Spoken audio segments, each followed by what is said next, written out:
Hey fan peeps, this is your podcast host Kunal here. I started this during the pandemic, and in this podcast I discuss my nerdy thoughts and hobbies with you, with the occasional special guest. From anime to Zeppelins, we talk about it all.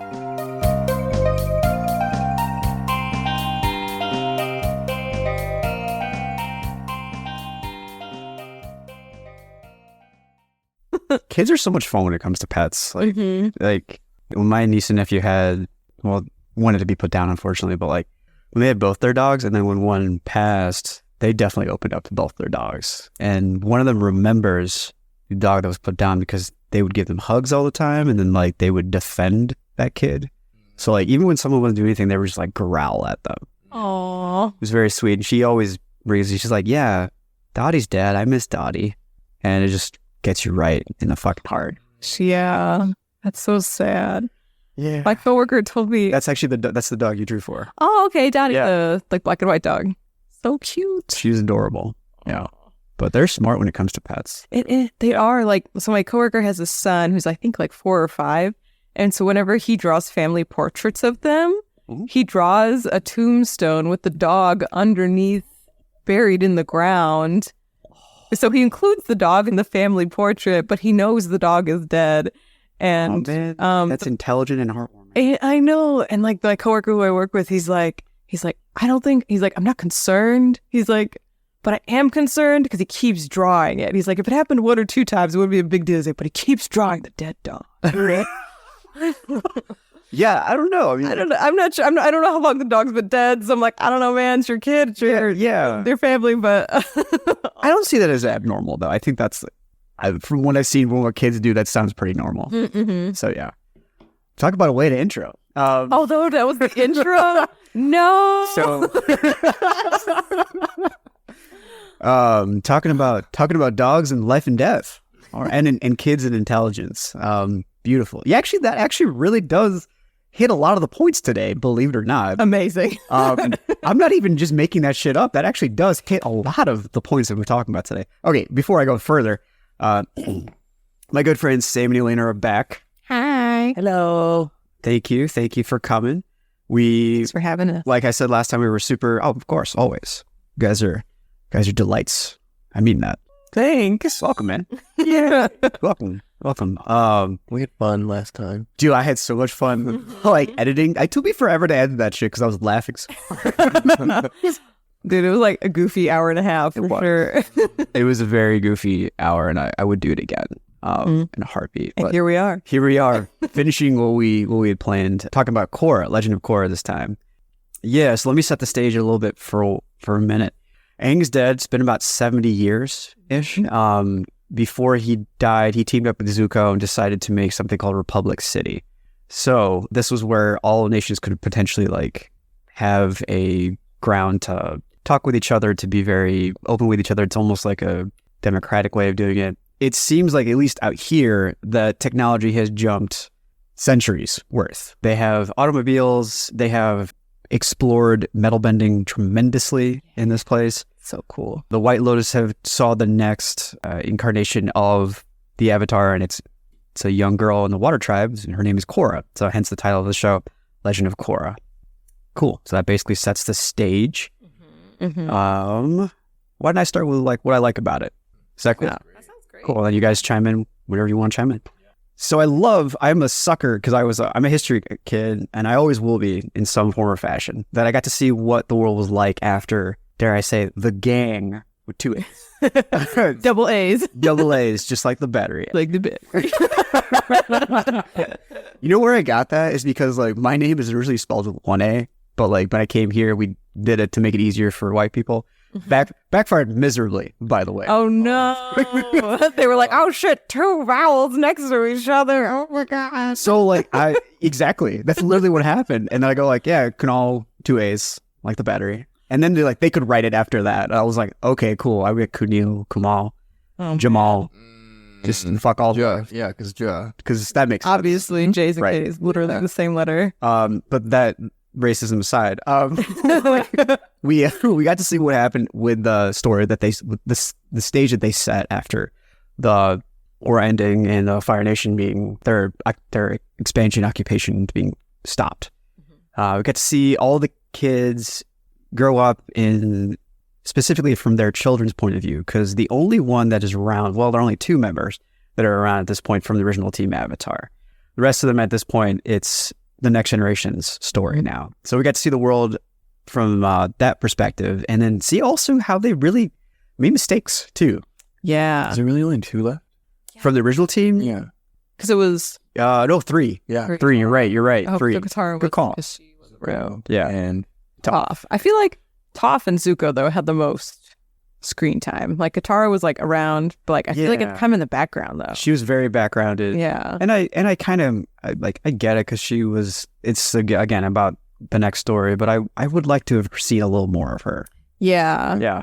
same. Yeah. Especially, like, because, like, you know, like, obviously we have the children, so we have Tenzin and his sister's name, Kaya, and then Boomy, yes. Yeah. It kind of just came to me now. I'm like, what are they called? But There's like a lot of characters in this show. I feel like there's way more important characters. Yeah. Because like, even though not everybody, like, because like with the original Avatar, we had like basically the same 6 people we always saw. And It's easy to follow that way. Yeah, super easy to follow, which I guess it was probably also for like a younger audience. Yeah. Because I feel like Korra in general was supposed to age with the people who watched it. Yeah. You know? So like... And she's older. She's already a teenager when this happens. So she's already a teenager. Hormones are kicking. She's already a teenager. And by the time the kids who grew up watching Avatar, by the time Korra came out, everyone was a teenager already. Because it came out, 2012? 2008? Korra? Yeah, 2012. Okay. 2012, because I was my sophomore year in college. So yeah. Okay. So yeah, we were all adults at this point, and the show, I think, adults. Yeah, with the biggest, with the 100%, with the biggest air quotes. Yeah, the biggest. We had like half a brain formed, and we're like, we're adults. But no, I feel like that the show very much reflected that part of our age, like the audience's expected age, and then the age of the character. And it should, because like the first show starts in 2004-ish, 2003-ish, and then ends in 2008. So then you have a 4-year gap. So that's enough time to go through college. That's enough time to go through high school or to get to high school if you're that demographic. Yeah. So this is like the perfect time for them to do that next kind of story. So it makes perfect sense. I mean, hell, some of them might have been out of college having kids and like, okay, well, this is something else we can watch with our kids. So it's a great move when it comes to that. Ninja Turtles does something similar where like their current iterations of it, they can watch it with their kids or grandkids at this point. Oh, that's cute. Which is really interesting. Like if you look at, there's a great documentary, didn't expect to talk about this today, but like there's a great documentary that outlines, it was the toys that made us. And so it's on Netflix, really worth watching. They talk about how like it's almost a dynasty of turtles. We were just talking about turtles actually. Now that's probably why it was fresh in my head. Yeah. And they, now that it's been almost 40 years, like the kids who grew up watching it back in the 80s can now watch it with their kids. And that's exactly what my brother's doing with his children. And it's pretty fucking great. Yeah. Honestly. All right, cool. So back to this. We got to see, picking the gang with 2 A's. We got to see this beautiful moment at the end of season 1. We'll be jumping around a lot in this episode today. But there was a beautiful moment where like Korra loses her powers from the main bad guy in the first season on, and you think it's Tenzin that's walking up to her, and they don't really like it. It's something that I didn't really realize until after the first season was over, after I had some time to just think about it. But she walks up to that precipice, and you don't realize that she's considering some like really dark things at that point. She's considering just like ending it all right then and there. And you see the guy in robes walk up to her, and she's like, Tenzin, I'm tired of your bullshit. Just please leave me alone right now. And then it turns out to be Aang, and literally every kid just had their heart jump at that moment, and they saw him with the Aang beard, and just go, I don't know who voiced him. I quite frankly forgot because I was just so excited to talk about the scene. And what happens next is like he's able to heal her and show her how to heal everybody else. I thought that was just beautiful. I love that ability they made it a lot more seamless in Korra, where you could talk to the older avatars. Yeah, I feel like she got to like connect with the past in a way that Aang had a lot of trouble. Maybe not a lot of trouble doing, but seemingly so. Yeah, like we only ever saw him really talk to Roku or Kyoshi, and only once Yang Chen. Yeah, only once Yang Chen, and didn't quite have the same, like he had such a strong connection with Roku, you know, which I know like that's like part of it, right? Like the avatar before you know, is like kind of like your buddy in your avatar life. Because he did. But I feel like with Korra, it was like, as you said, more seamless. It seemed like whenever she didn't have to like, oh, I gotta figure out how to contact the spirit realm. Like he was just there when she needed him. Didn't have to worry about going to the bathroom beforehand. Like, nothing. Was all ready to go. She had trouble getting to the spiritual realm. She couldn't access Aang when she wanted to. Right. This comes later. I mean, What? like after the first season, I would say. I would say after the first season gets easier. Yeah. Because like Air is so connected to the spiritual side of the Avatar that it's like, that's why she couldn't airbend until like the very last episode. And that was just out of like a gut reaction. She just was able to do it in the middle of nowhere. And then she loses her abilities. Rather, they get taken away from her. Yeah. So that was really cool seeing the new technology because like everybody had technology from the 20s. They had cars. Welcome to the Sato-mobile. And they had like... Dude, that guy's voice is iconic. I love that announcer. I love how he sticks around the rest of the show. Yeah, he's just always there. Knock talks back at the movies. It's like he always had a job. Okay. It was like the one time I was like, I was happy to have recaps for any show. Yeah, like, cause he like. It was a lot of fun that way. I love how there was just one normal bear that they referenced, and they were like, "It's not a platypus bear. It's not a turtle bear." And they're like, "No, just a bear." And they're like, "Weird." I totally forgot about that. It was one of those things that just stuck with me because it was so random. That's so because every animal is some kind of combination. Turtle ducks, sky bison, like polar bear dog. Yeah, that's right. Naga, yeah. Yeah, like there's Korra's pet. Yeah, it's some kind of something lemur. Lemurs, flying lemurs, like maybe like bird lemurs of because they flew, right? Yeah, lemurs don't fly, but they yeah, Momo does. Flew, and Momo lemurs does. normally do not fly. I guess technically a flying lemur. Yeah. If you took a bison and make him Super Saiyan, he'd be Appa. So it's like it works. Super Saiyan. Yeah. He's just Super Saiyan bison. He's just Ultra Instinct. That's why he's white. Oh my gosh. Dude, I did not even put this together till now. He's a vegetarian just popping sensu beans in the background. Holy shit. That's his whole diet. Just sensu beans. Sensu beans. That's why he's always ready to fly. Always. That's amazing.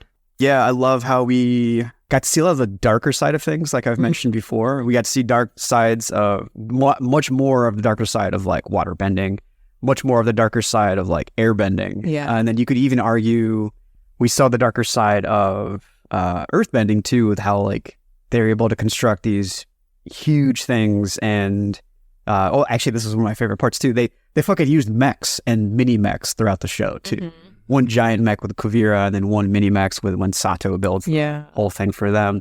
That was really dope. This one really like chilled my bones when I saw this. Admiral Zhao is still walking the spirit realm. Yo. And that dude's been punished for eternity. That's almost sure. That's 70 years he's been walking. Yeah, and he was like trapped in that like sandy whirlwind. Yeah, and he reaches out to Tenzin. He's wearing the same armor and everything. And I wanted to bring this up not only because we brought up the big fight in the last episode, but like it was chilling as I was working on my notes for that. So I was like, that was a really chilling part. And then Tenzin just like shoves him away. Mm-hmm. And we'd never see that guy again. So I'm like, that dude is still wandering. That dude, to this day, is still in the spirit realm. Like, you see his like composure broken from this overconfident general to now just desperate and eternally being punished for, rightly so in some ways, to destroy the balance of everything. Yeah. That was really fucking scary. Then remember like the Wan Shi Tong library? Oh, yes.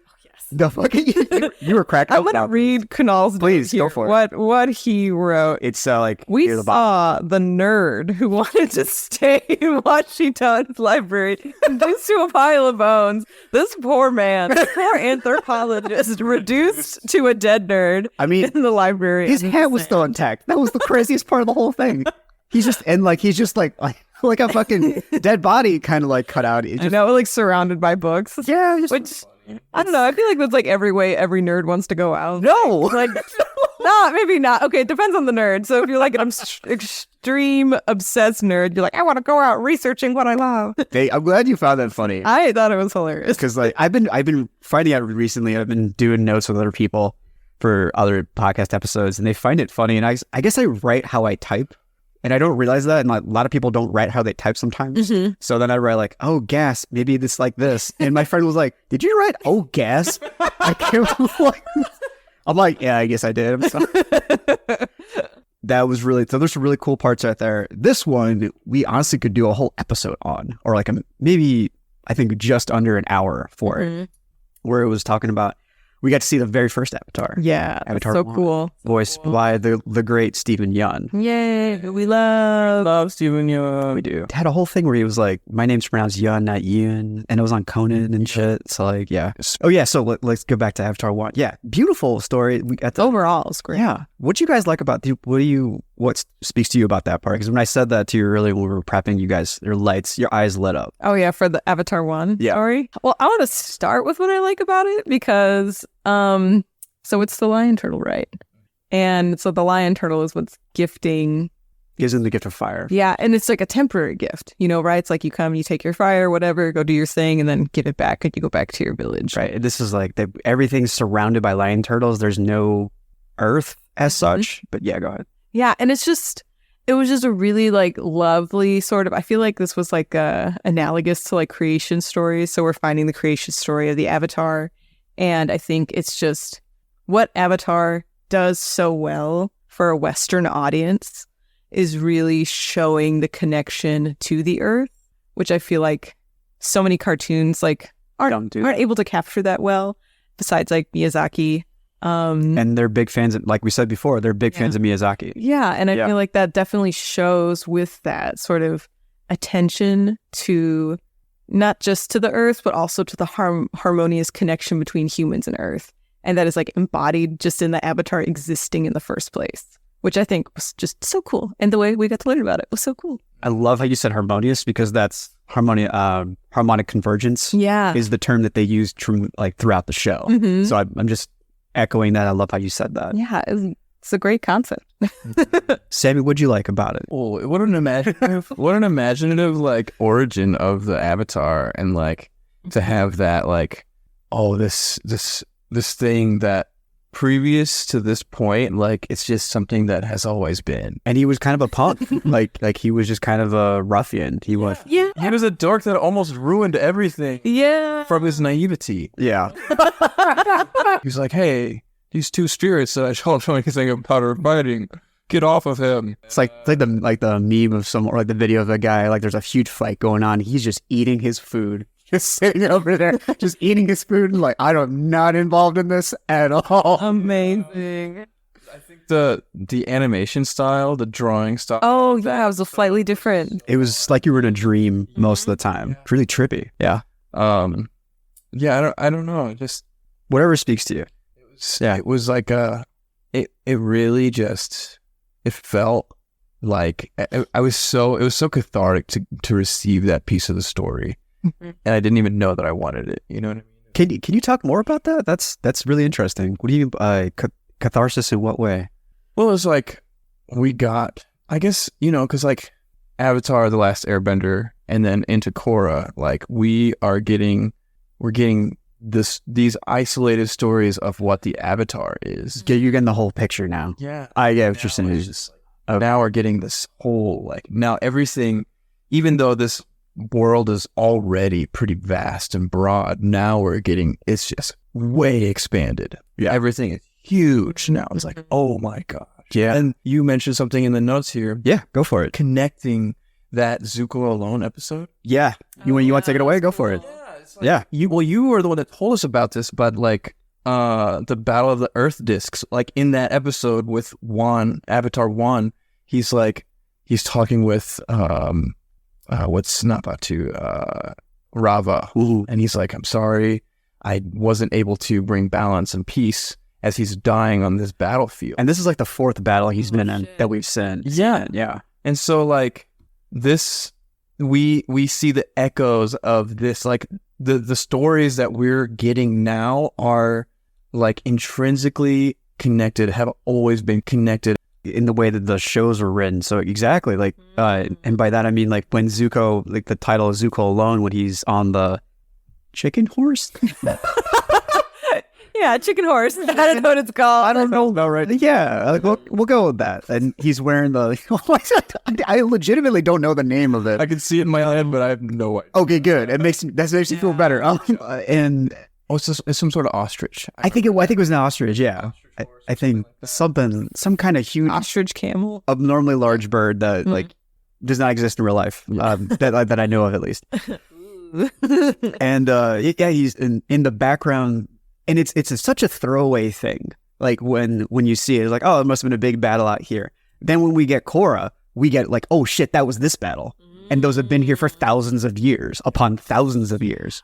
So, because we don't actually know how long Avatar 1 was, how long ago. We don't know how long ago that was. Or the Avatar realm or whatever. Oh, that's true. There's like a whole book of all the different avatars, all the generations of the avatars. So like approximately like what, 60 years in Avatar, roughly, maybe. Yeah. Some of them dying real early. There were 100. Yeah, at least. Well, no, actually, like remember in the room in one of the air temples, like there was first season, people, right? Yeah, in the first season there was like the circle, but then there were people like statues of avatars that you couldn't see in the background and like, shit. There were just so many. So that implied that this has been going on for a long ass fucking time. I'm glad you bring that up. This might be a bit of a jump, but we can set it now and come back to it later. A lot of people, and especially the fans, are like so pissed off that Korra broke the connection between her and the past avatars. And I'm like, that was more the bad guys that did that? Yeah, that's not Korra's fault. That was Unalak's fault. Or whatever the fuck that dude's name was. Yeah, he's a bastard. Crappy uncle. Yeah. Hey, be better uncles out there, folks. Yeah. Like me. Prime example here. just use your eyes, use your ears, and this isn't recorded visually, but use your ears, all right? Whatever sensory perception that you have, use it, okay? But yeah, like there's a whole part of like everyone getting mad about that, or at least certain fans getting really, really angry about that. Here's the thing, though: there was only two more spots, and Aang was one of them, which means the cycle had to restart. So it was planned from the start. Yeah, like talking about like throwing seeds from Zuko Alone and the Earthbender discs that were probably like flown around to destroy other armies. This was there from the start too. They were planning on redoing everything at this point, at least from what I can tell. Oh, that's so cool to think about. Yeah, right? Because like there's only 2 spots left. Why would they only have 2 spots? Wouldn't they have a bigger stadium if that was the case? Yeah. You know?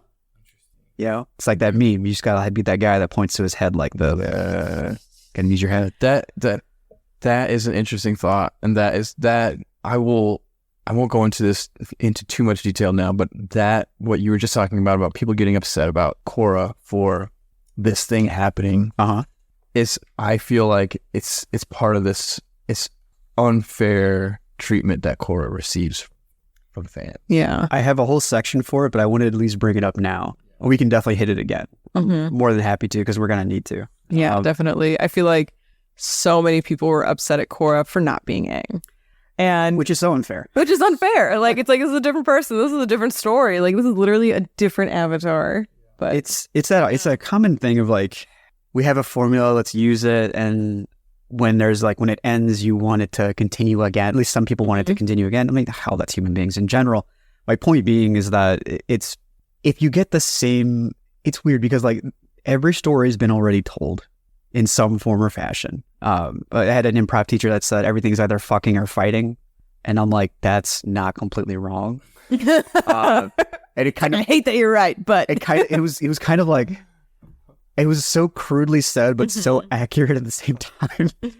There's no way to, every story's been already told, but then also when you're telling the next story, you can't have it be the same at the same time. It's very, like, words fail me in this explanation. Yeah. But you have to change it up to keep people interested. Yeah. So yeah, that's my thoughts on that. I think like I really liked what they changed about it too. And I liked that this show was so vastly different from Avatar. Like, yes, it's in the same universe. Yes, we see a lot of the same characters that are really wonderful and nostalgic to see. But this is a totally different show. And it should be. Is exploring different things. Like Aang was exploring like kind of like growing into himself and growing up. And taking on his role in the world, Right. like more or less. But like Korra's exploring to find where she fits in a world that says that they don't need her anymore. You know, And that is just like, ugh. that's a very beautiful way of saying it. I had a line that, but since you said it, I have to say it now because I just feel like it's so important. Is that Korra was an avatar that had to learn how to be human, whereas Aang was a human who had to learn how to be the avatar. And I feel that encapsulates exactly what you're saying too. Yeah. Like she relished the power and didn't like humility, whereas Aang was fuck it. His bread, his butter, his jelly, and his jam was all about humility, and he did not want anything to do with power. Mm-hmm. And so it was both of them trying to find polar opposites of what their goals were in life. Yeah.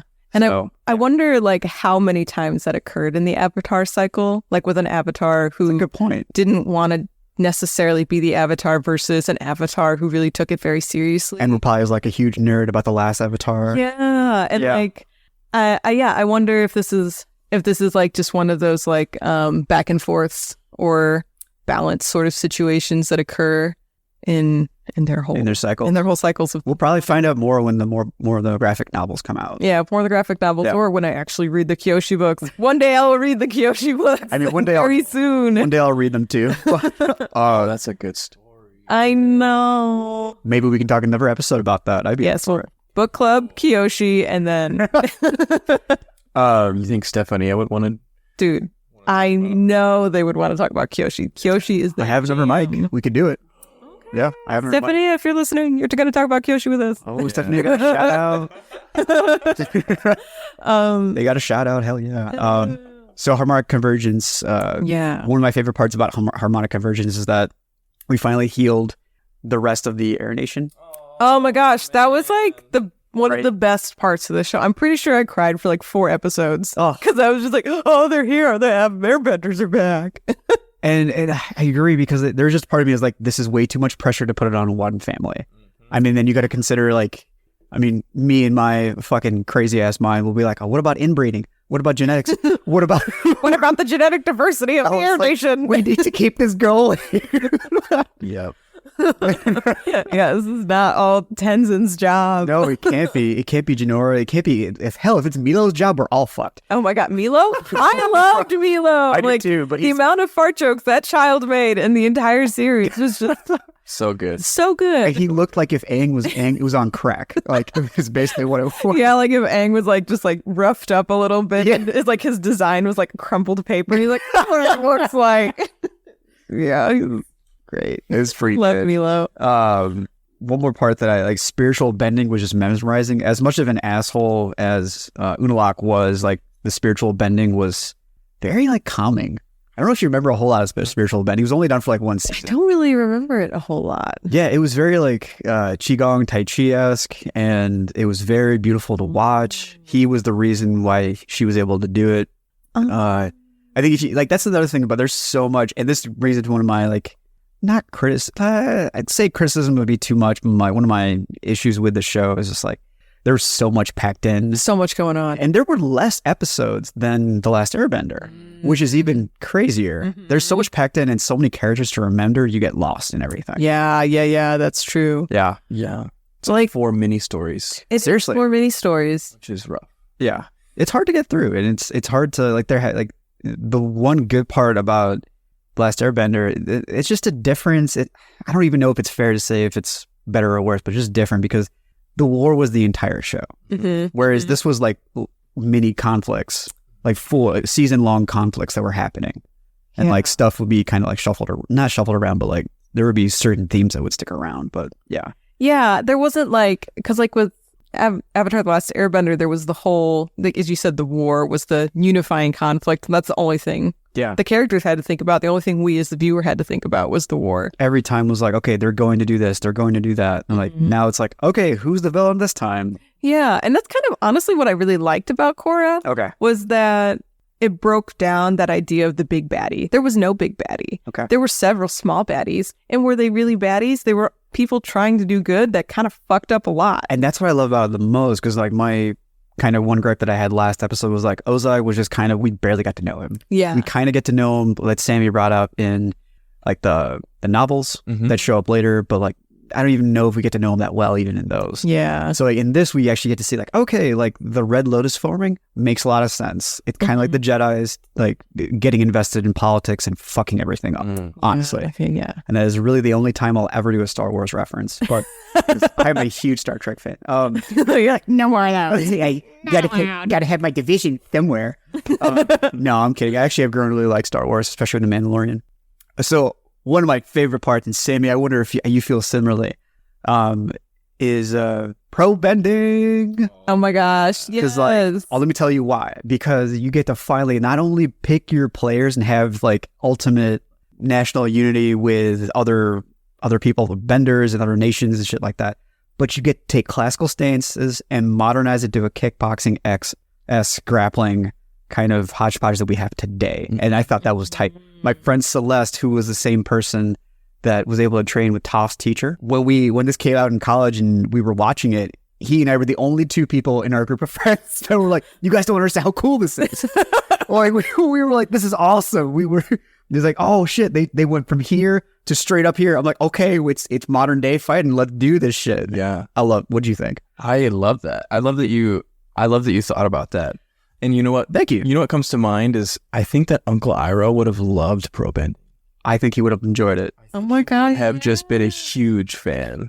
He would have been like, he would have been the commentator as like, let me ask you about he's like, have some tea. Let me ask you about today's match. Let's calm down and discuss. Yeah. I'd love to see how all of the because you know, like some people say that Uncle Iroh was the avatar that wasn't the actual avatar, right? Like he studied all of the different forms of bending and he unified them. He Jeet Kune Do'd them. Yeah, in a lot of ways. Yeah, he mixed martial arted them, and I think that's why he would have loved pro bending so much.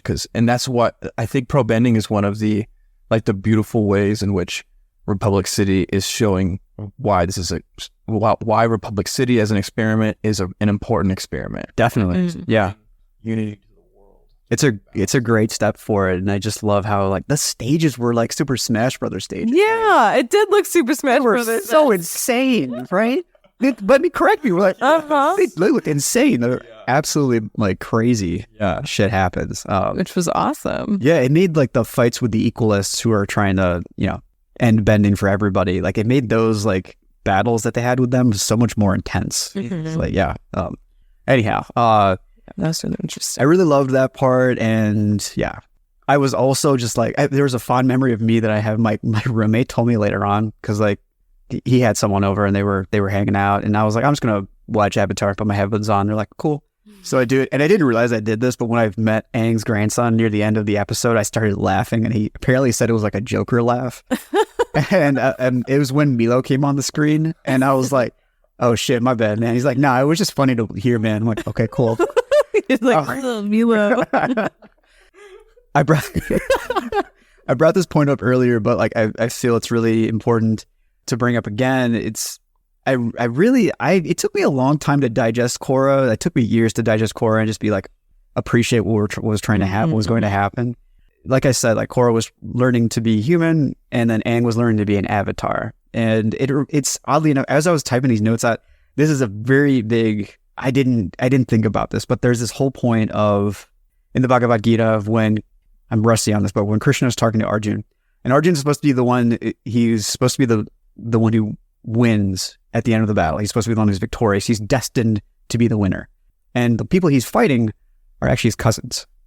Right. There's this whole thing. So it's this whole story about understanding duty as far as I am able to surmise from it. And it's interesting because it reminds me of like Aang's struggle to be that. And I forgot to bring that up then. But at the same time, throughout the story of the Bhagavad Gita, there's also this understanding of like, what does it mean to be human? And so I feel like that also kind of coincides with Korra. And I wonder how much of that was influenced accordingly for that. Yeah. So that's just something that I personally I saw and I wanted to bring up. So word. That's awesome.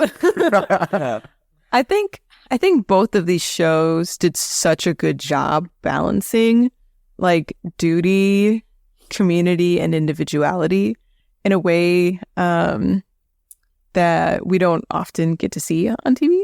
Yeah. Like that's something like I was thinking about this earlier, like that I really love about anime in general. Like let's say like shows from Japan, like we often have like this individual rising to duty, but he doesn't almost ever do it alone. He's got the power of his friendship, you know, and that's how it, and that's great. Which is tropey as hell, but we love it. Which is tropey as hell, but we love it. But as social animals, like, yeah, we do it. We don't do these things alone, which like in contrast to maybe, let's say like John Wick, you know, an American-made movie, which is like him murdering everybody, getting revenge, but mostly by himself. Mostly by himself, and even mostly by himself. But he does get help from people. That's the crazy part. He does get help from people on the sides, but like it is kind of unrealistic where he's able to just mow down armies that are coming down his way. Yeah, it's a lot of fun to watch. A lot of fun to watch. It's great, and I think that's something that I feel like Avatar like kind of brings both of those things together. Yeah. Because it is this one person who is super fucking powerful, who is destined for greatness, destined to do great things,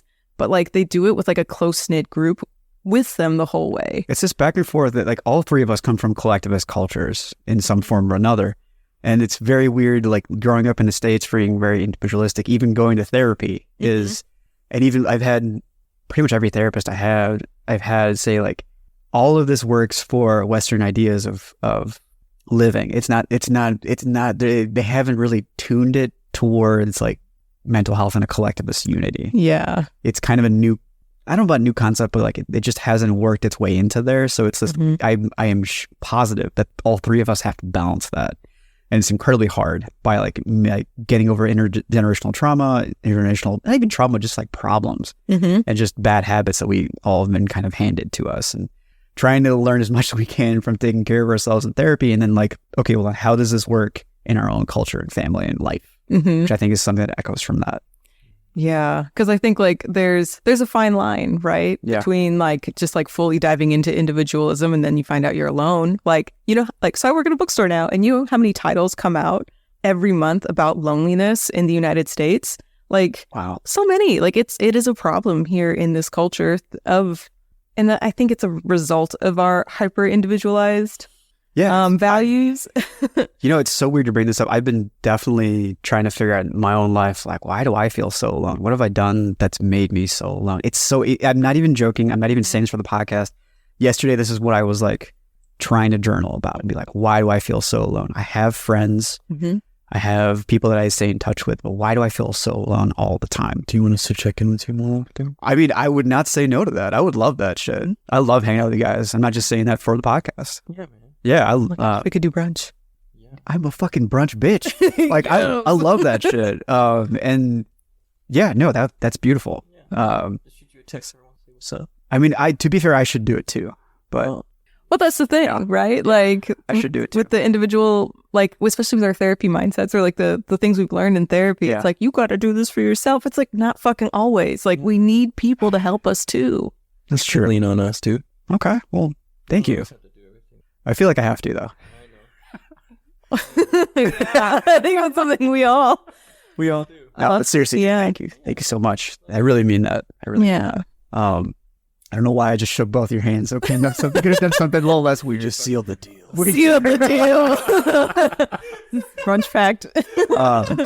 I didn't expect that to get so personal all of a sudden, but sometimes that makes the episodes better. So, or just it makes me better too. So, thank you, seriously. Yeah. Bit of a trail on that one, but that was worth it. I love it. The first season had Steve Blum voice. We love Steve Blum. 3, 2, 1, let's jam. Like, in fact, you're using the coffee mug. Yes, with the Bebop mug. That's right. Thank you, man. I got a shirt that came with it. Yeah, I'll show it to you. I'll show it to you afterwards. I'm such a fucking nerd.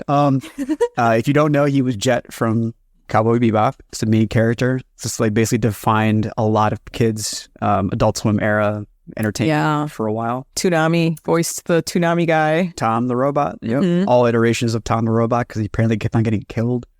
What? Yeah. So there's this whole, I didn't know about it until I looked into it as well. There's this whole like backstory with the guy who's running the ship. That's why he looks different in every couple of years. Interesting. I never uploads his consciousness, and like the ship just like builds a new body, and just it's wacky. Okay, fucking Cartoon Network with your like 30-second story. So here's the deal. like fall 7 times, get up 8. Like there's like, and then meanwhile it's like, okay, we're just like having existential crises over who you are at this point. Yeah. We're just gonna upload your body into, okay, all right, whatever, cool. We're just gonna put that in the background. Sure. Korra was voiced by Janet Varney. And I have fond memories with her because when I was a kid, I used to watch cable TV, and she was always on this show called Dinner and a Movie, where it was her. You probably ring a bell, right? No, I didn't have cable growing up. Never So I mind. truly do not know. I did Janet nothing. Varney. I did not do anything but watch TV. So I'll fill it in. Oh yes, tell us. So she was there, a guy named Paul Gilmartin, who has his own podcast that's really, really good. It's really all about mental health. He's a former addict. And he's a current comedian, former addict, and he runs this podcast for the most part. And then they had a chef on. I don't remember the chef at all, but they had this on there. And then when I saw Korra was up, I was like, why does his voice sound so familiar? And I looked her up and was like, holy shit, it's Janet Varney. Wow. And I didn't know her name at the time, but I was like, oh, I know her. Like that was kind of cool. That's fun. Yeah. Show the mistakes. I think let's talk about the like quote unquote mistakes. Yeah, I was looking at the next point. I had some of these points got repeated because I just repeated them. I thought I had something else funny to say, but I don't.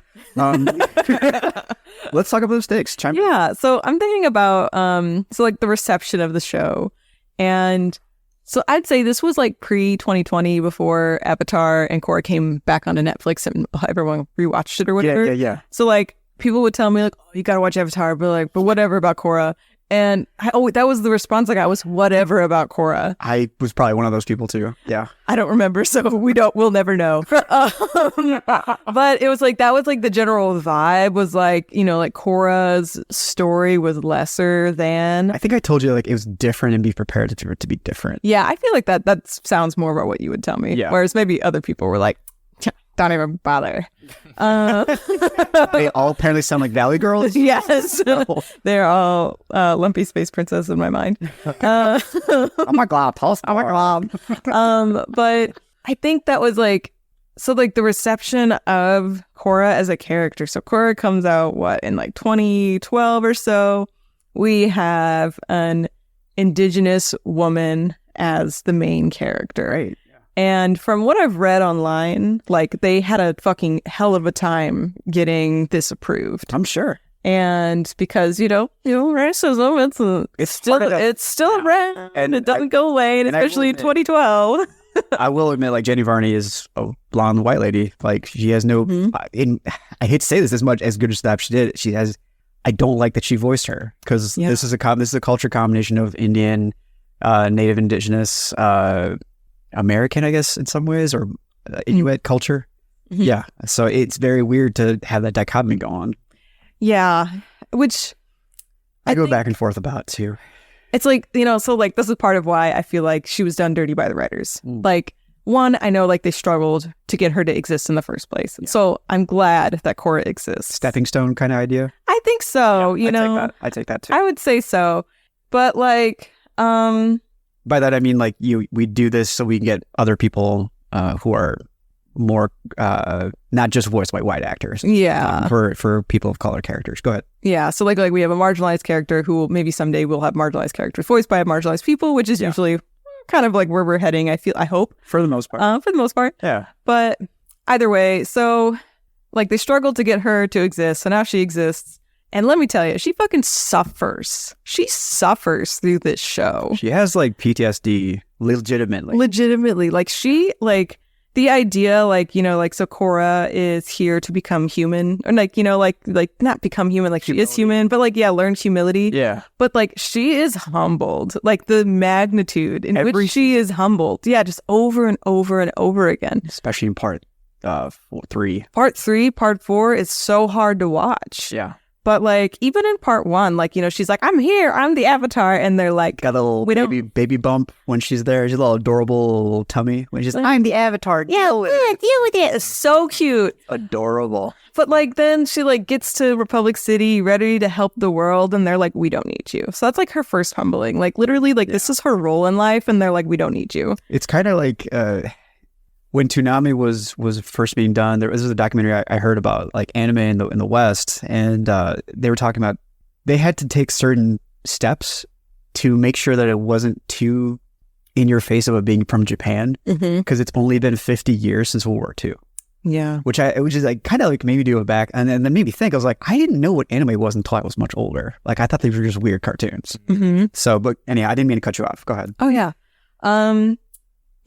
So so we're talking about Korra being humbled. Right. Korra has been humbled repeatedly, like in the first season, in the second season, like the big decision that she made, which was keeping the spirit portal open. Keeping harmonic conversions. Keeping that open and connecting the worlds, which was, I don't remember who closed it. Was it Juan? I think it was Juan. It was Juan that closed it? Okay, Yeah. so she is... Seals Vatu in there and does that, yeah.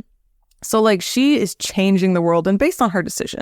And she is constantly questioned. Like literally, like everyone hates it. Everyone's so mad at her for doing this. Like, what the fuck were you thinking?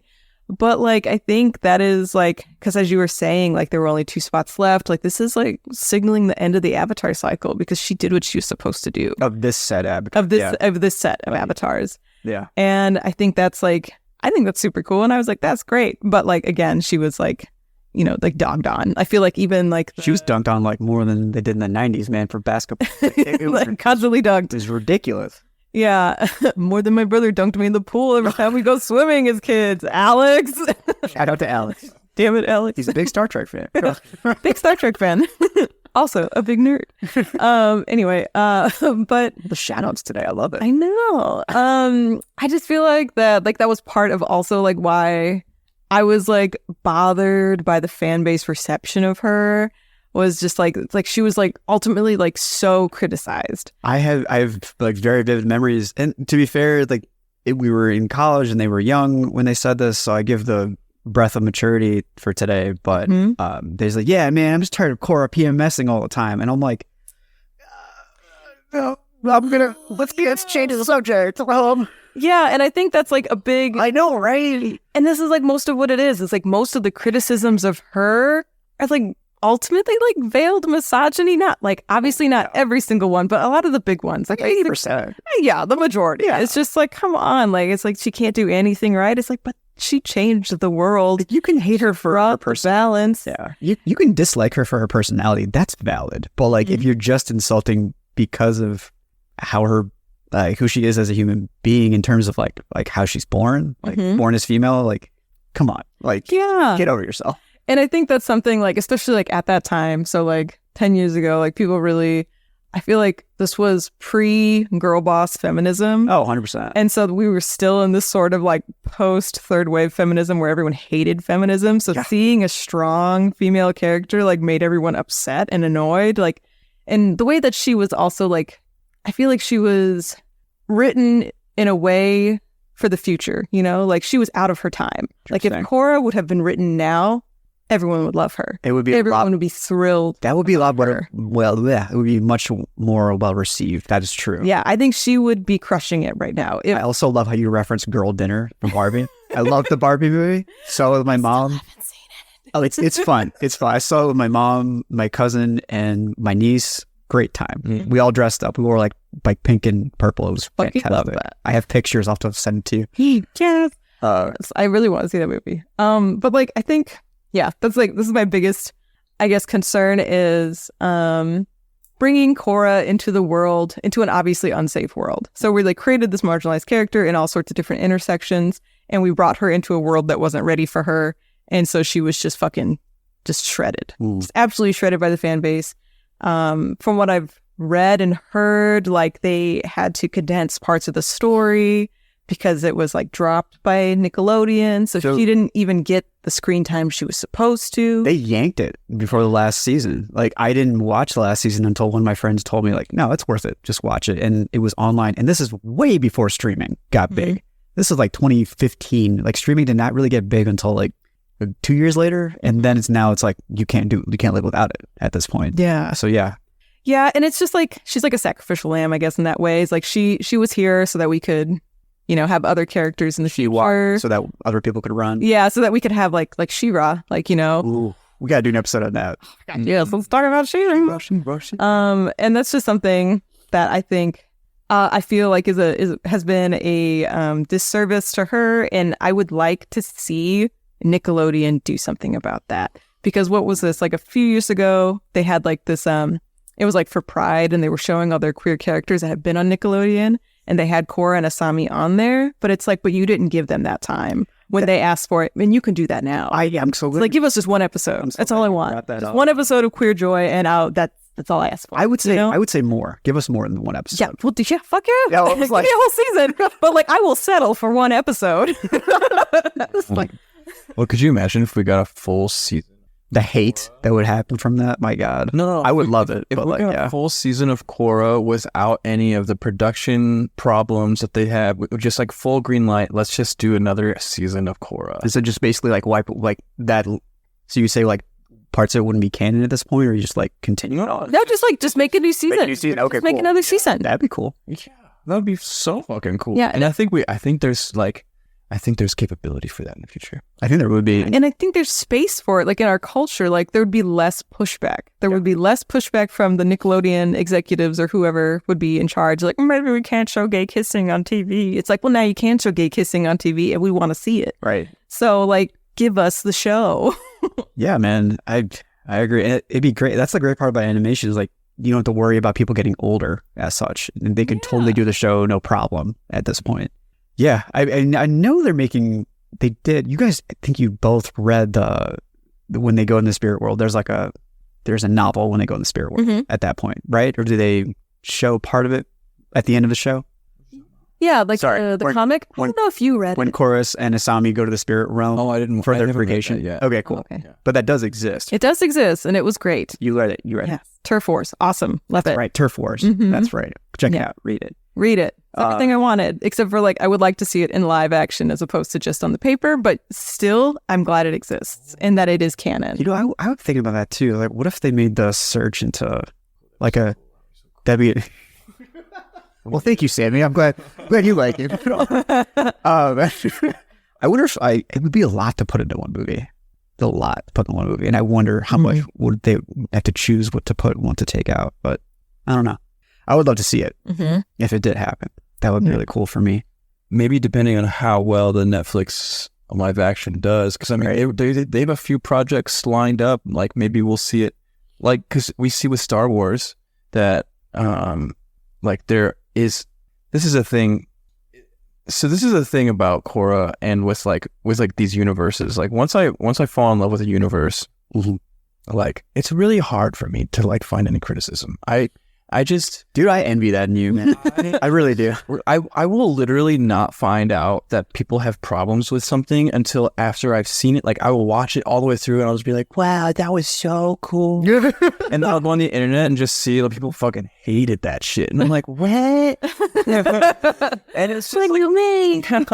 And like I can see those criticisms, I think people's feelings are valid and for their own experiences and everything. But for me, like with the Star Wars universe, with the Avatar universe, like drop me in the world and like explore it. Like that's awesome. That's all I'm asking for. Like, I just want to be in that world. I think this is where the internet has just like we love to jump on hate trains. And because it's a fucking fun ride, like you're going 1,000 miles an hour or over 9,000 miles an hour. And 9,000. If you know, you know. But like even we haven't even touched on the animation or the drawing style of Korra. You totally can. The fight scenes, dude. Let's hit it. You brought it up. Let's hit it. Good. Even if we just looked at Korra from how cool the choreography and the fight scenes are, it's amazing. Like it's so cool. I want to jump off of that. Let's do it now. You brought it up. So pro bending, like in the first season, she's still very much fighting classically. Then as the show goes on, especially after she does the dramatic haircut and then is like now in boxer stance going against Quivira. She does a fucking judo move at one point where she like, at least it looks like a judo move where she is able to like climb onto her, grapple her, and then flip her over while she's inside of the mech. It's ridiculous. Some of the best fights I've seen. You run on there. I saw it. I caught it. You want to talk about the fight? What, Tenzin beating Zahir's ass? That's right. Yo. Okay, first, we haven't talked about Tenzin either, but before we go into this, is there anything else that you wanted to like? Yeah. Lena, do you have any points? Unfortunately, the point has evaporated, vanished. It may come back around. Okay. The best part about if it comes back around, it's a circle. You know? If it comes back around, just stop us and tell us. I apologize if we made you lose it. Oh, it's okay. I don't think I had it to begin with. Okay. So just meandering thoughts. Yeah, I mean, I love how it showed how original Team Avatar like messed up his parents. If we want to talk about Tenzin, let's follow him from here. Yeah. Like he was the only airbending kid out of all three of them. Kaya and Bumi. Bumi was just a fucking crazy pants. Like he was a lovable crazy pants. Yeah. He's like, I guess I'll just go be a captain in the army. It's like, oh wow, this is the low bar for you. All right, with the biggest air quotes ever. Yeah. Not like protecting the nation or anything like that. And Aang spent all his time, and I get it because he had to propagate and made sure that airbending survived after him. Because number one, this is a bit of a spoiler, but his life force was diminished from being in the ice for 100 years. So like that's why he's dead at this point. Interesting. Aside from the cycle continuing, but he's dead at this point because his life, he only, I think, made it to like maybe his 40s or 50s. Yeah, like he died pretty young. For someone who had access to resources and everything, yeah, he died pretty young. Yeah. And he's like, I got to make sure that, and so you understand that, but then his other two kids were basically just tossed to the side. Yeah, like totally neglected. And they were very vocal about their neglect from him. And I'm glad, and when I first saw that as a kid, I was so disappointed, but then now I'm like, this actually makes a lot of sense. Considering how it goes. And there's a really beautiful part. I think it's canon or I saw it on the net somewhere. And he is giving Tenzin his Air Nomad tattoos and, doing it for him. And it's been 40 years chronologically in his brain, not in actual time. And he's like, doesn't remember how to do it. He's hurting Tenzin a little bit. And then what he does is he accesses the spirits. And then everyone who's died from the Air Nation is like coaching him on how to do it. Oh my God, I'm getting goosebumps just like talking about it. I was going to burst into tears. It's beautiful. It was absolutely beautiful. And I would love to see that in live action because that's something that would be really healing. Like they did a lot of healing things in this show. Yeah, there's a lot of healing. A lot of healing. I'm so sad. I didn't mean to make you cry. I'm sorry. I cry easily. It's fine. Okay, cool. Well, good. Yeah, it was really cool to see them make mistakes. It was really cool to see that, we even Toph magically, like she, as much healing as she got in with her parents in the novels, which is not that much, like she got some healing there, but she still fucked up a bunch with her kids. Yeah. She was like, yeah, they were good kids. Whatever. I'm just going to go live in the forest now. Yeah. Like bye forever. Yeah. Obviously she's doing this. That's because she's hurt too, because she's Toph and she just likes her isolation. But her daughters are very neglected and they were born from different people, and I'm not shaming her for having children with other people. That's not my point. But like, never telling them who their parents were and who their fathers were specifically, and then and then that kind of leads into fan theories we can get into later. But we'll put the brakes on that for right now. What else did you think about that? I thought that was interesting. So like, especially when we reflect on like our parents, like boomers. So like. The gang, the original gang, were the 2As. Yeah, it's like the batteries. They were children and raised in a world in a time of war, in a time of great war, and like directly what happened after that war, post-war. Like that's where their life was. It's actually a lot like my parents. Yeah, and it's a lot like our parents. Like whether we think about it, like let's say like the standard American whose parents were in World War II and then like all the trauma that followed after, like in coming back to the States, or like for immigrants, like for us, with our parents leaving their countries, immigrating to the United States, a post-war country that wasn't hospitable to immigrants in the first place. or at least brown immigrants, brown and black immigrants. But like, I think that reflects like with the gang, like, so that's where they grew up. So they grew up in this like hard time. So like, of course they were kind of shitty parents, you know, like they came from like a lot of stress. Didn't necessarily have that space to like learn how to be good parents. By the time they're teenagers, they've gone through a war. They've literally gone through war, and then they went through rebuilding after war. Right. And then like and they're barely met Aang's parents. No, they're never met. Never mentioned. We just see him being born. That's it. Yeah. And we just like his only like parental figure was Monkey Atsu. Yeah. Maybe Roku, maybe even some ways Iroh. Yeah. So I just think it's like really interesting as like Tenzin and oh god, what is her name? Kaya? Not Kaya. Oh, you mean Toph's daughter. Saiyan and the really badass lady. Saiyan. I thought that was Saiyan. Yeah, but what's the police chief? Lin and Saiyan. Yeah, Lin and Saiyan. Okay, so like Lin's the chief. Yeah, Lin's the chief. Okay, so like these children like are growing up in a time of prosperity, right? Like ideally, like that they're growing in the time of rebuilding and prosperity. So they didn't see this huge war. So they didn't quite have that same like sort of like traumatic connection that their parents had. Right. And I just feel like it reflects kind of a lot with boomers and millennials, you know, like because we didn't see that connection that our parents had to the war. Right. But well, maybe not. Maybe it's more so like it's similar. There's some sort of thought there that is not quite fully connected. I mean, like we grew up hearing about it, which is what their kids, which is what like Kaya, Bumi, and Tenzin grow up with. They hear about it and they see the rubble, they see the reconstruction, but they weren't there for the bloodshed, and that's a considerable difference. And so like there wasn't even, but when you're repairing a whole society, it takes like 3 generations to get fully back on track. Really, in my opinion, like you have the bloodshed, and you have them trying to raise everything up in the rubble.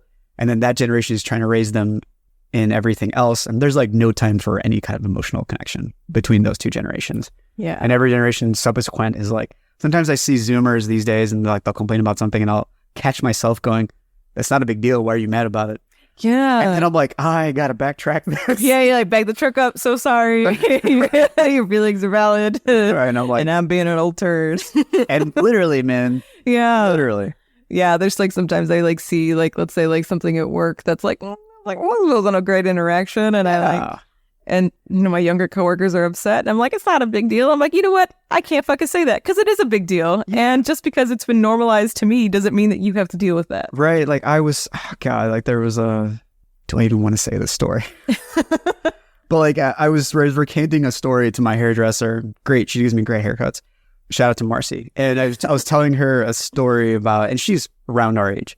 And I was telling a story to her about like, yeah, you know, I had this really racist encounter at GameStop where someone asked me, why do all the tech support people who are calling from India have like in like American names? And he like tried doing the accent and shit too. Ugh. And I was just sitting there like standing there laughing because I couldn't believe it was actually happening. And I was telling my hairdresser that, and she was like, she was definitely like perturbed by it. And I was like, oh yeah, this is defense mechanism. Fuck. This is funny. Oh no, it's not. It's trauma. I was like, oh, well, fuck. Well, this is a great haircut. So, yeah. Anything else you wanted to add, Sammy? I don't know where I started, so I don't know. Okay, cool. We're talking about Tenzin beating Zahir's ass. Yeah, so just like talking about kids like, you know, not the kids not being perfect because their parents weren't perfect. That's what I was going for. Oh yeah. I don't have anything to add to that. Word. The big bird. Let's continue on. One of the parts that I really liked was that and I didn't really appreciate this until much later. Was that Zelda Williams got a role in the show, and this is like right around the time her dad is dead. Which was a really rough time because like this is definitely getting personal. Like they kind of reached rock bottom with mental health. I feel like we're good now, but my family's very much anti taking medication for a long time. We're good. We've talked about it. Everything's square, but that was happening. Like Brown Incident was happening. All of this was happening at the same time. Rough 2014. The only good part was I got LASIK. That was about it. And this was really cool to see her get a role and kind of come back in any kind of a glimmer of hope, even if it was like a year after that. The super attractive, like she had a super attractive voice too. angry villain mommy. Like, Totally. Muscle mommy, right? yeah. You can boss me around, Kuvira. That's fine. And she has such a relatable. Call me just now. She had such a relatable story about being like, an orphan, and then trying to make sure that like there would never be war again. So she like did it in a totalitarian way, and then her like also accepting responsibility and giving herself up at the end too, which I was really There was this really beautiful conversation that I heard where she's talking to Korra, and Korra like says like everything you felt was valid. That's not the problem, but what you're doing right now is wrong. And I thought that was just I didn't have the depth at that time to appreciate that. The conversation after their fight is just really, really beautiful and interesting. So, yeah. Awesome. And I feel like that part with Kuvira like really like puts like the cherry on top of what the story's about, especially with these villains. It's just like all of them have valid complaints and valid desires and wants and the way they want to see the world change for better. But it was just the control part, like them being the one to exert their control over a large population of people without those people's consent. Right. Like that is where they became villains. Like, and I think that's what makes Korra's story so much more nuanced, because Ozai was doing that, but it was just because he's fucking Ozai. Yeah. He's like, oh, this guy sucks. He just wants to control the world. But with these villains, it was just like, with the Bender guy, like he wanted equality. Like he didn't want Amon. Amon, yeah. I forgot his name. I was like, they're all Benders. I was like, what are you talking about? But Amon just wanted everyone to be treated fair, like equally, and like he didn't like that Benders had, more status or whatever. Valid points. Which is like a valid point. You could boss around a lot of normal people. Yeah. And I feel like Unalaq didn't like that the spirituality of Republic City was like so disconnected. He didn't like that. And like that's also, fair, especially for coming from a culture that is also on the margins. Yeah. And he was probably the one I relate to the least in terms of being gray. He was definitely doing a lot of stuff for his own gain. For sure. He was like, I'm going to connect with Book 2 and become this giant monster demon. But not completely wrong. But again, his desire for spiritual connection on a large scale for it to like better the world, like that's fair. That's valid. That's fair. Yeah. And then Zahir's, which I don't remember exactly what Zahir was on about.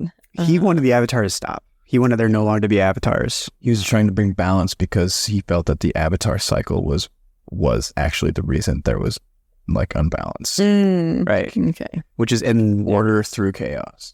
Oh, right. He was the chaos guy. He's much more like order. That's a perfect way of putting it, Sammy. Order through chaos, and felt that the White Lotus had become bodyguards.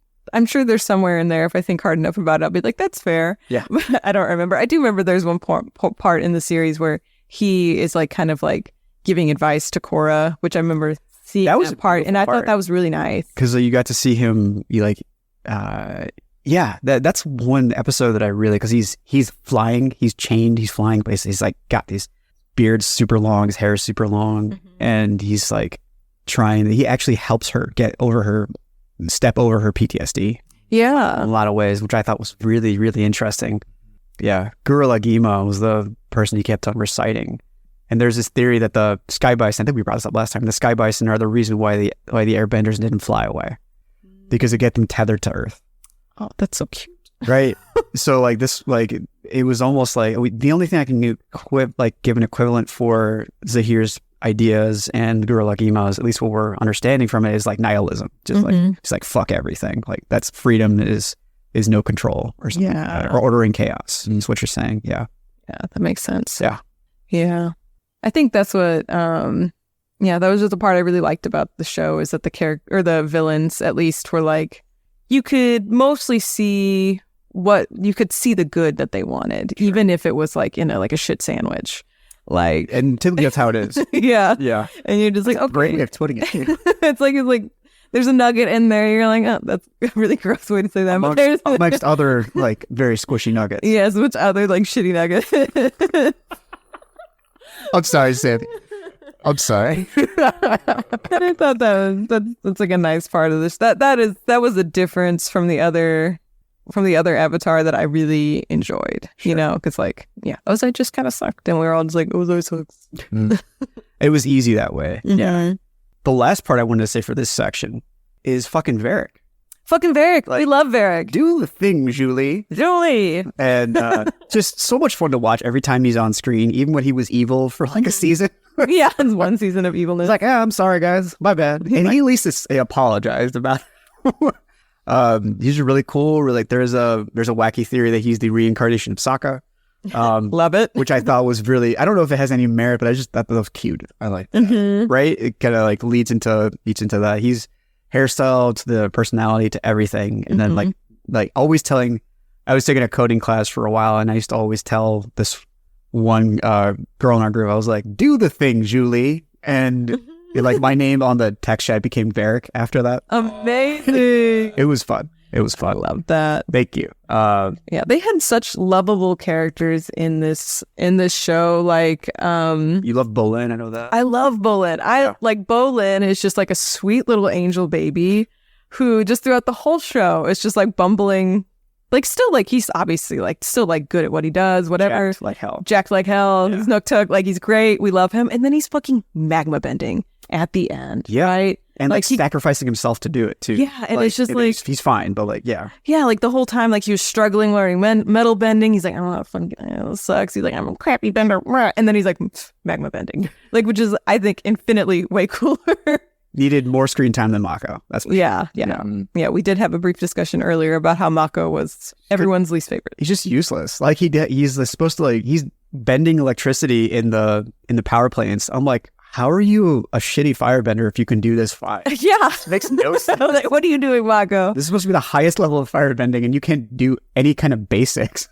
I don't know what's going on with that. Yeah, Mako was... Looked like Spike Spiegel. That was the only thing cool about him. Basically, yeah. He was just like, I feel like I felt disappointed by him all the time. Like, by his decisions all the time. Oh, yeah. I was just like, man, you're kind of a turd. But if I knew more about him, if we had more depth to him, I'd be okay with those decisions, but like, wasn't anything for the sandwich to go with. Yeah. It was just bread. Just bread. And that's a boring sandwich. Yeah. Milk toast at best. And I think that that is something, because there were so many characters in this show, there were so many lovable characters, but there were also characters that I wished I would have gotten more time to know, like Asami. Like, I wish we would have gotten to know more about Asami, see more of Asami. Like I said this before, she's the most capable member that's non-bender, and we only know her because she's beautiful. Yeah. That's like it. Yeah, she's beautiful and rich and smart, and like, which are like pretty great things, but amazing things. But it's like, I want to know more about Asami. Yeah, like, seems like what was it? How did she learn how to do all these things? That's really cool.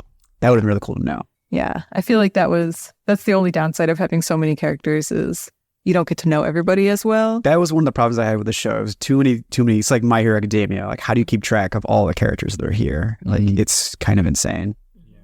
Shall we jump to theories? Yes. Cool. Tell me the fan theories. All right, so the crazy one. The first time that Aang's kids meet Zahir, and Zahir's been like, the music's creepy when he's around. He has a creepy voice. Something about this dude. He's like, he just knows too much about the airbenders to do this shit. And the moment he gets the ability to airbend from harmonic convergence, Kaya sees him, does not say a word, just attacks him. And then no one follows up on why did you do that? You've like this entire time you've been here, you've been level-headed, you've been funny. Why did you just attack a random stranger for no problem? So there's a theory that she knows that is Aang's son from a different marriage. Whoa. And would explain why he knows so goddamn much about the airbenders and why he's so fucking adept at it. So like, you could still technically do all the movements in bending and not bend, and he's way too good at them. And don't tell me that this is just a plot device. It's like, oh, he's just adept at martial arts. Fuck that. These guys train all the time.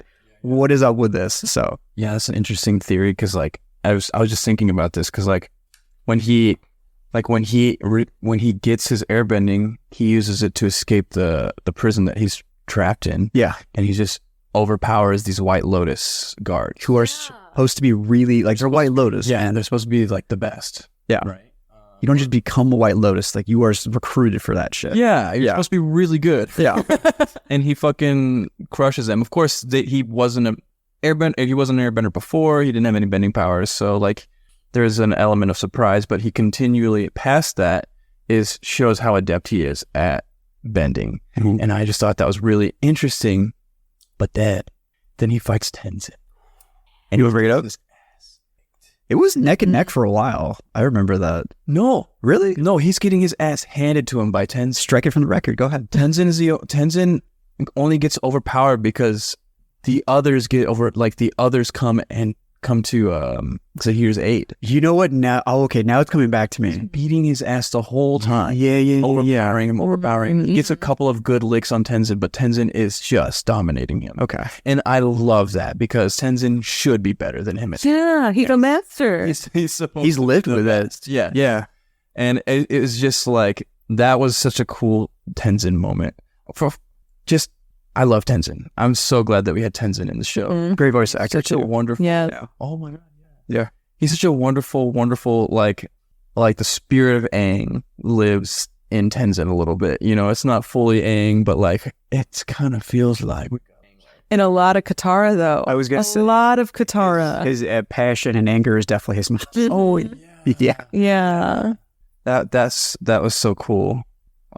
So that's what I say. I really did love his character, and I loved how he was like started off as like this like sort of like pseudo parent to Korra, like kind of like giving her advice because he was like her teacher and all this stuff, and Tutoring. she was like, "Get away from me!"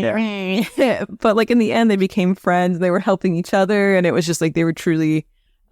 There's that beautiful moment where she's giving back bending abilities to everybody. She's like, "I'm proud of you," and you see her eyes like well up. I love that for them. I'm like, look at you guys growing, being pals, becoming friends, like and genuinely enjoying each other's company. That's a great point. I love that. Like moving beyond mentor and mentee, just like literally enjoying each other's company. Beautiful. And then the second one I had. This is the end of my theories, by the way. That Sokka and Toph had kids. Which is where Saiyan comes from. Because if you look at her complexion's darker. She has more of a angular kind of jaw. But Tar Jr., his looks a lot like allegedly Sokka. Way too much like him.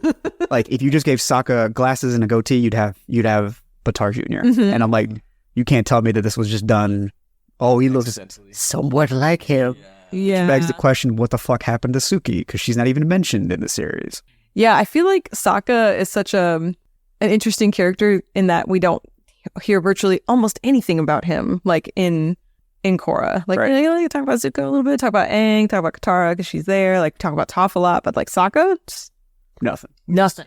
Yeah, a couple That's visions. about it. Yeah. That's it. And I hope that, because I know that The Gang as adults, that movie is on the horizon somewhere. Yeah, there's so I'm like, it's we'll happening. get some answers over there. It's kind of funny. They just kind of grabbed them and like pulled them and made them taller. It's like they're taller and we put a beard on some of them. They're adults. That's about it. And they have the same outfits. And I'm just like, that's great. Yeah. Like I would wear the same. I wear virtually the same stuff I did when I was 14 also. So And you it's pull really it off. not that different. You pull it off great. And I pull it off. Yeah. Like, There's this is another one I just remembered. Last theory I'll probably say is like Ty Lee, in some form or fashion, probably helped teach Amon. Because I remember reading, I brought this up in the last episode too, but like there was a Wikipedia writing that I saw and it was changed afterwards. But someone put on the Wikipedia article for Korra that Ty Lee eventually leaves the Kyoshi Warriors, starts her own anti-Bender rebellion, and teaches them chi blocking. And I'm like, that makes sense. Why didn't we follow that line? Yeah. So there's a theory that there goes around that Amon, in addition to his blood bending, learned how to like knock people down easier for that. yeah. So I get the feeling this is just a beginning. What do you mean? All of our feelings of like, I wish we had explored more of this or explored more of that. I think we've just barely scratched the surface of how much of this universe that we're going to explore. are you talking about like as the productions are going on? Yeah. 3 of us. Okay, so Yeah. cool. Okay. Yeah, for sure. I think we've just scratched the surface. I think with all of the projects on the horizon, with all of the accessibility for like producing stories and stuff like that, I think there's enough interest that we're going to get more and more and more like content. And that's really exciting. That's a really exciting thought. You know, maybe it doesn't pan out, but I think it will. There's so many people that love Avatar and people are returning to Avatar even after the M. Night Shyamalan movie. So Yeah. Thank God. We just all pretend it didn't happen. yeah, That's okay. I'm fine with that. I was talking about how vast the story is, and it's just there's something that Toph was talking about with her when she was talking about her daughters, and she was hanging out with Korra in the swamp, and Korra she tells Korra that Korra still has metal in her blood, and Korra's like, but your daughters didn't find that, like, why? And Toph is like, well, they never really got a hang of metal bending, Which just makes me go like, what? and it's just like especially considering like all of the like they are the Like they made Jiaofu. the rest of the world sees them as the pinnacle of metal bending, and Toph is like, nah, they barely scratched the surface, and that's so exciting. That's cool. I mean, like she did have like just factually, she has years on them in terms of metal bending. So that makes I mean, she sense. like created it. So, Yeah.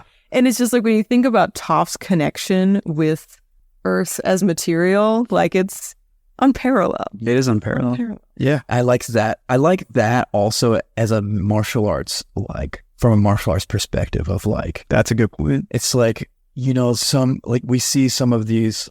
Do you see the younger crowd like heading it, but then like their teachers are like, yeah, they're pretty good. Yeah, well, it's just like there's so much to this. There's so much to learn about these things. There's so much to. There's much more than just the techniques of something. There's deeper understanding. There's like Nuances on it. it's like a and like what else does Toph say? She says, "I'm more connected to the rest of the world than you'll ever be." You know, it's like she could fucking feel everything Through her feet, actually, like legitimate through her feet. It's just, like, I don't know. There's so much to explore. Yeah. And I'm really excited to see what kind of future projects come out that we'll get to see not just the characters that we love, not just like their offspring, but just like the bare bones of Avatar, like the elements and the world. It's all so vast, and any direction is just so interesting. There's so many beautiful directions that we can go. Gotcha. Yeah. Yeah. No, I love it.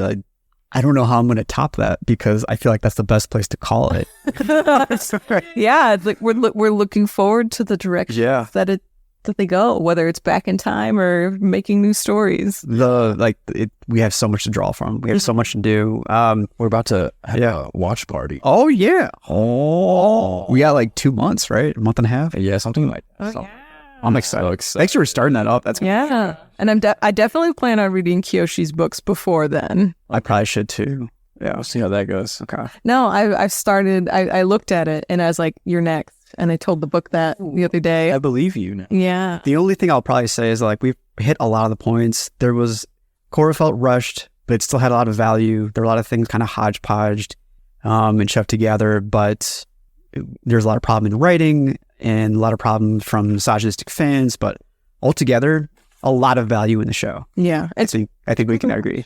Yeah. It's not even just worth a watch. It's worth several watches. I want to rewatch it for sure. And I think I think I might too after this. Yeah, I think the connection, like connecting with the story is just, it's so different than the first one. And I think that's where its value is. It's a more mature story. It's a more nuanced story. Right. Even if it was rushed or whatever. It was just great. It's great. I love Korra. Go watch it. Sorry.